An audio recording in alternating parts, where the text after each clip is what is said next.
c'est dans le sang de Jésus. Oh, oh, oh, mon salut est dans le sang de Jésus. Oh, ma guérison est dans le sang de Jésus. Ça fait de bonne joie pour moi de partager la parole de Dieu avec vous ce matin. Je suis Michael Boguy, je suis serviteur du Dieu vivant. Je suis disciple de Christ, je me fais appeler esclave de Jésus-Christ de Nazareth. Voilà. Je voudrais franchement partager un aspect fondamental qui, dans le monde évangélique, est en train de troubler des gens et que des pasteurs, des hommes de Dieu utilisent pour mettre le peuple de Dieu sous un joug qui n'est pas normal. Et je ne peux pas rester là à regarder cela et continuer comme ça. Je vais prêcher là-dessus jusqu'à ce qu'un changement s'opère dans la vie des enfants de Dieu pour amener les hommes de Dieu aussi à arrêter ces vaines façons de vivre. Pourquoi toi, homme de Dieu? Pourquoi toi, enfant de Dieu? Pourquoi toi, serviteur de Dieu? Pourquoi toi, pasteur? Pourquoi toi, prophète? Pourquoi toi, apôtre? Pourquoi toi, évangélique? Tu veux mettre un joug, c'est-à-dire un fardeau sur la tête des enfants de Dieu que toi-même, en tant qu'homme de Dieu, tu ne peux pas porter. Pourquoi? Ce n'est pas correct. Nous allons prier. Notre Père et notre Dieu, nous bénissons ton nom, nous t'élèvons, nous proclamons ton règne, nous célébrons ta victoire. Ce matin, merci de ce que par ta grâce, tu nous permets de voir le jour. Père, étant aimé afin que ce message puisse m'édifier, édifier le peuple de Dieu, si tu as voulu que je revienne là-dessus et que je sois précieux et concis dans le nom puissant de Jésus. Voilà. Michael Bogus, serviteur du Dieu vivant, disciple de Christ, et esclave de Jésus-Christ de Nazareth. Voilà. Je voulais te dire, à compter d'aujourd'hui, voici ce que tu dois avoir dans la tête qui est important en tant qu'enfant de Dieu. Tu as accepté Jésus-Christ de Nazareth comme Seigneur et Sauveur. Tu as abandonné l'impudicité, l'homosexualité, la sorcellerie, le mensonge et la duplicité, le péché en un mot. Tu marches en nouveauté de vie, c'est-à-dire tu marches avec Jésus-Christ de Nazareth. Ton père était féticheur, tu pratiquais le fétiche avec lui, tu allais adorer les idoles, tu as abandonné cela. Ta mère était dans le communion, tu allais avec elle, tu as abandonné le communion. Tu étais dans la masturbation, dans la drogue, dans la cigarette, dans l'alcool, dans toute forme d'abomination. Même tu étais un assassin, tu assassinais les gens pour faire des médicaments pour avoir l'argent. Dès l'instant où tu as demandé pardon et que tu as été plongé par immersion, tu es sorti de l'eau et que tu as décidé de marcher en nouveauté de vie, le Saint-Esprit t'a rempli, a détruit la culpabilité, renversé les fondements et que tu marches en nouveauté de vie, aucune malédiction, aucun péché, aucune abomination, aucune réclamation commise par ton père ou ta mère n'est ton partage. Je voudrais te le dire clairement. Pourquoi, homme de Dieu, tu fais ça? Ce n'est pas correct. Des personnes qui ont accepté Jésus-Christ de Nazareth, qui marchent en nouveauté de vie à lui et qui ont abandonné leur passé pour marcher dans la vérité. Toi, tu viens le dire encore qu'il y a des réclamations sur eux. Oui, il peut y avoir des réclamations, mais ces réclamations ne les entendront jamais parce qu'ils marchent en nouveauté de vie et parce que le sang de Jésus les a purifiés de tout péché. C'est ça qui est la vérité. C'est ce que tu dois professer. Si tu dis le contraire, ça veut dire que le sang de Jésus n'a pas le pouvoir de nous laver de tout péché, de toute condamnation passée, et que le sang de Jésus nous a lavé un peu, nous a couvert, mais les réclamations continueront sur ma famille. Mes frères, mes soeurs qui n'ont pas encore accepté Jésus-Christ de Nazareth, les réclamations continueront sur eux. Mais moi qui ai accepté Jésus, il n'y a plus aucune condamnation contre moi. La Bible dit dans Colossiens chapitre 2, verset 14, il a effacé l'acte dont les ordonnances nous condamnaient et qui subsistait contre nous, et il a détruit le clouant à la croix. Il a dépouillé les dominations, les autorités et les a livrées publiquement en spectacle en triomphant d'elles par la croix. Tu entends, on dit effacer, on dit détruire, clouer, dépouiller, livrer en spectacle, triompher. Pourquoi toi, pasteur, tu veux continuer à dire aux enfants de Dieu qu'il y a des réclamations contre la vie et leur prendre quelquefois de l'argent pour qu'ils bâtissent des hôtels? Mais c'est un mensonge.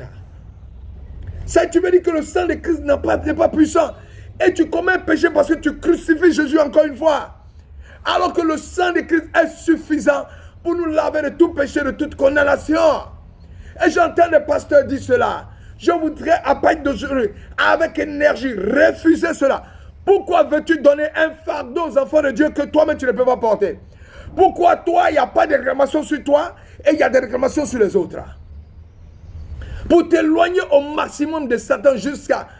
On fait quoi pour s'éloigner de Dieu? On dit, la Bible déclare dans 1 Corinthiens 12, 14, il nous a délivrés de la puissance des ténèbres et nous a transportés dans le royaume de son Fils bien-aimé, en qui nous sommes rachetés, pardonnés de nos péchés.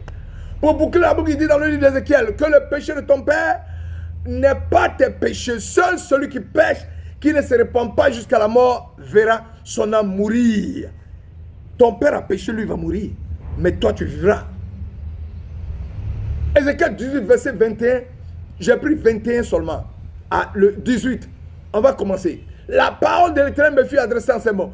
Pourquoi dites-vous ce proverbe dans le pays d'Israël? Les pères ont mangé des raisins verts et les dents des enfants ont été agacées. Je suis vivant, dit le Seigneur, l'Éternel. Vous n'aurez plus lieu, c'est-à-dire vous ne proclamez plus ce proverbe-là. Vous n'aurez plus lieu de dire, je suis vivant, dit le Seigneur, l'Éternel. Vous n'aurez plus lieu de dire ce proverbe en Israël. Voici, toutes les âmes sont à moi, l'âme du Fils comme l'âme du Père. L'une et l'autre sont à moi. L'âme qui paie, c'est elle qui mourra. Car je ne désire pas la mort de celui qui meurt, dit le Seigneur, l'Éternel. Convertissez-vous donc et vivez.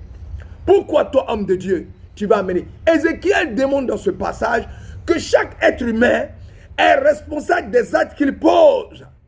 Alors Dieu va s'adresser à eux par la bouche d'Ézéchiel, puisqu'ils prétendent être victimes des fautes de leur père, des malédictions, des réclamations sur leur vie. Dieu va s'adresser à Ézéchiel et dit à Ézéchiel de leur dire qu'ils doivent arrêter de voir leur propre culpabilité, ils doivent arrêter de voir les péchés de leurs parents, mais ils doivent se focaliser sur eux-mêmes leurs propres péchés. Ézéchiel va leur suivre qu'ils doivent arrêter de baigner dans un fatalisme béat, creux, qui crée des blocages et les empêche de voir leur propre culpabilité afin d'être délivrés de la main de Dieu. La reconnaissance de nos péchés, oui, et pardon obtenu par notre conversion nous réconcilie avec Dieu de façon radicale, en se faisant un cœur neuf, un esprit neuf, et Dieu nous ouvre un avenir d'espoir et de vie. Voilà. Alors arrête de dire au peuple de Dieu qu'il y a des réclamations sur eux. Si maintenant je suis chrétien, que j'ai accepté Jésus-Christ de Nazareth, mais je n'ai pas abandonné mon péché, et que je continue de biaiser, de corrompre, je suis au péché, là en ce moment les réclamations sont toujours sur moi. Mais si j'ai abandonné le péché, je marche en sainteté de vie, toute réclamation sur moi est détruite. Vous voyez, je viens d'une zone, je viens d'un pays lagunaire. Et là-bas, mes parents adoraient les animaux, les monstres marins dans la mer. Ils adoraient la baleine. Parce qu'ils le voyaient, il était tellement géant qu'ils étaient impressionnés. Ils se disaient que c'était un dieu. Mais depuis qu'il a accepté Jésus-Christ de Nazareth, toute réclamation de mes parents dans cette zone lagunaire n'a plus d'effet sur moi.